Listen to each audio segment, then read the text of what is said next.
Good morning, everyone. I had an instant pot dual pressure cooker here. I'm gonna show you how to use it for the first time. So in order to open this cooker here, you can see the indicator here and on the lid, and the opposite symbol on the base here is with the symbol of a block, so it's in the block position. In order to open it, you need to turn it counterclockwise to the position here. There also an indicator. See, you can hear the sound, and then you can lift the lid up.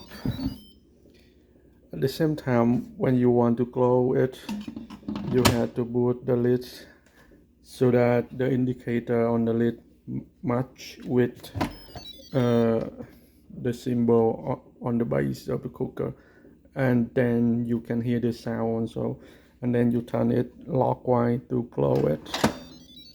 See, and now I do pressure cook, and then I adjust the time for 5 minutes.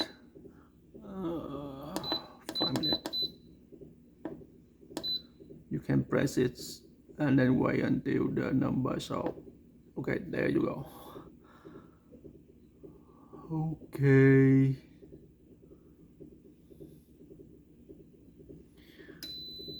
see, now it's on, and it is cooking right now, but you have to make sure that the vent in the sealing position, not in the venting position. Now you are on set.